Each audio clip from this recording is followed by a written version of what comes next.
It starts with the king called Shantanu. So Shantanu is he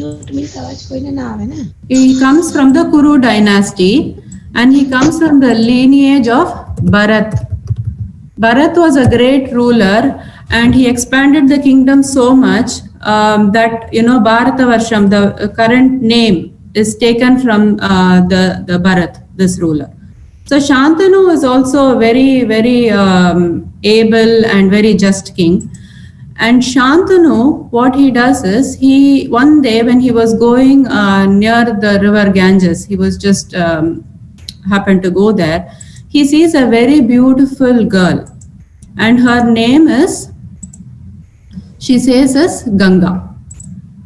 Okay, so and Shantanu wants to marry her. So she says, "Oh, beautiful woman, can I marry you?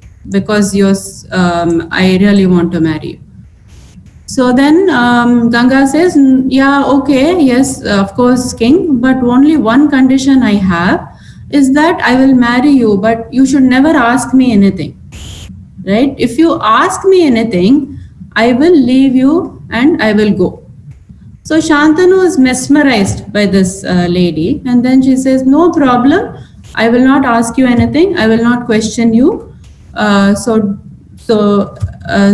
they were married.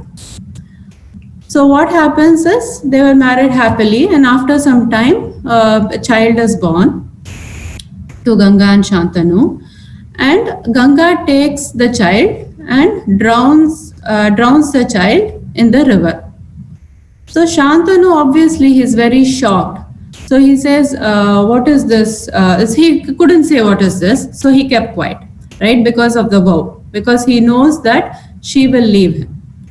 So then he keeps quiet, and then again another child is born, and again he keeps quiet, and again another child is born. So like this, 7 children are born to Shantanu and Ganga, and he doesn't say anything. When the 8th child is born, Shantanu could not control himself. So he goes and confronts Ganga. He says, "What is this? You are a mother. How can you drown your own child? How heartless you are. Why are you doing this?" So Ganga just smiles and says, "O king, this is actually because of a curse. We both were cursed by Brahma. So that's why we had to be born. And actually, the children whom I drowned are the Vasuputras, and they were also cursed to be born. So I relieved them by drowning them in the Ganges. But now looks like the 8th child, he is not relieved. He has to, continue on this earth. So what I will do is keep him with me, and then I will bring him back to you when he is ready." So that child, she names him Devavrata, the one who is obedient to God. So I will write Devavrata. So Devavrata is born to Shantanu and Ganga. He is called later Bhishma. We will see how he is.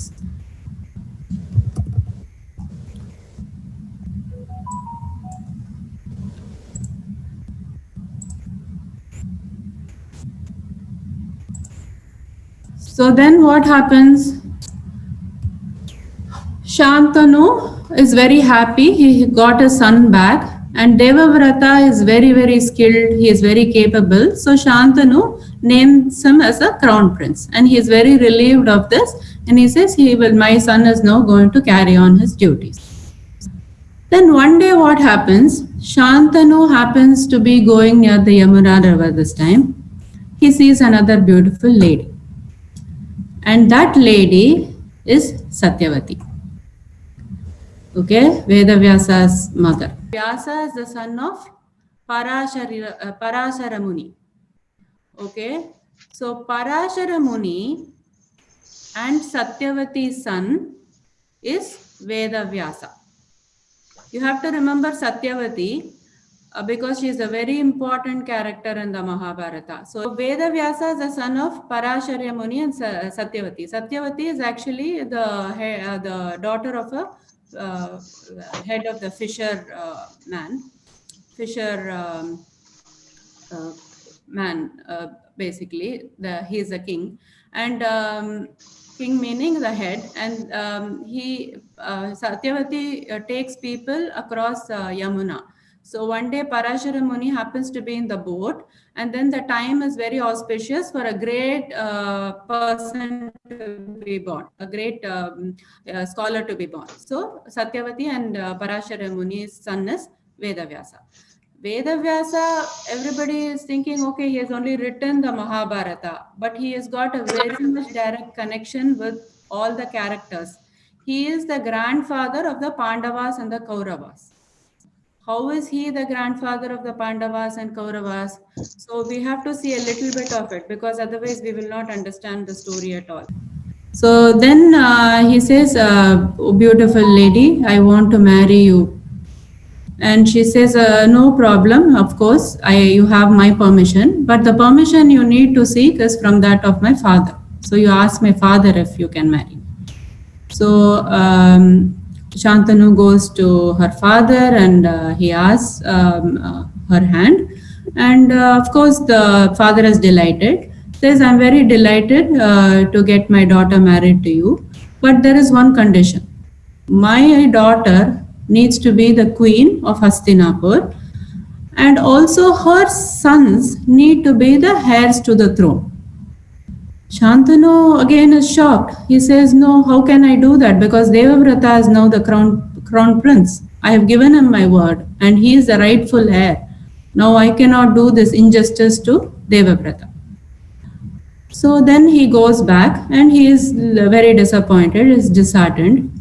Then Bhishma comes to know about this. He finds out, and then he approaches Satyavati's father. So then Bhishma says, I know your concerns.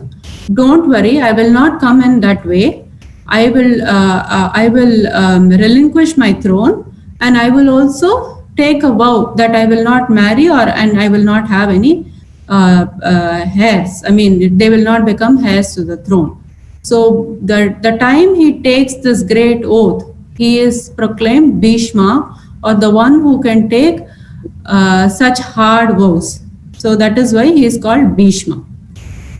And then he goes back with Satyavati to his father. His father is so shocked. Why did you do this? I mean, you shouldn't have done this.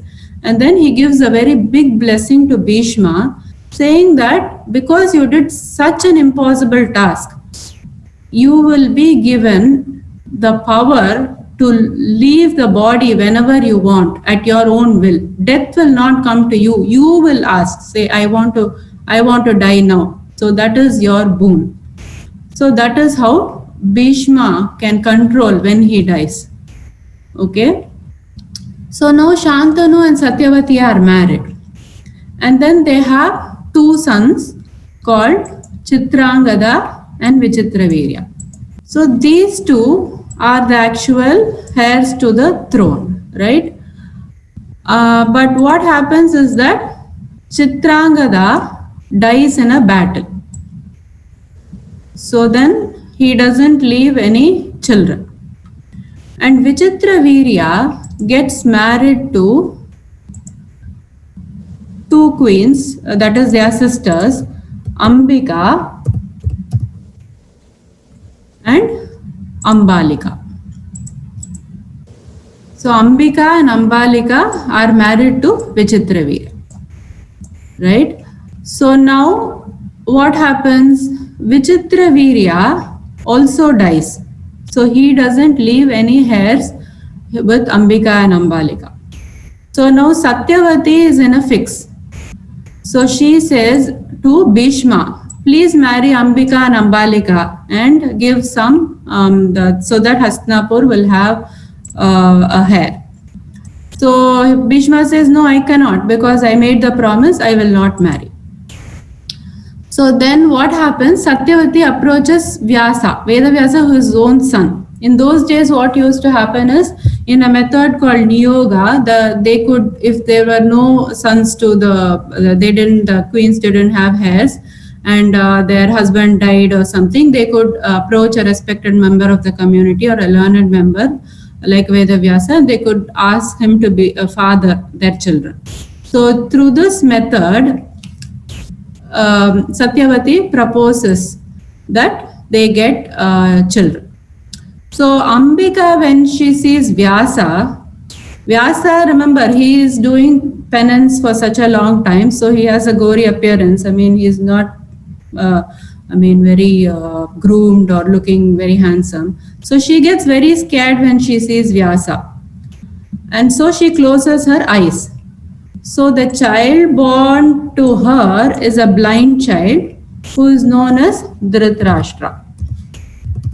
Ambalika, what she does is she becomes pale when she sees Vyasa. So the child born to her is pale and his name is Pandu. Then another child is also born and his name is Vidur, to a maid. So he is born to a maid. So his name is Vidur. So these three are in the kind of same born at the same time. So now we know the connection, like how Vyasa will be he's a father of these children, right? He is a father of Dhritarashtra and Pandu.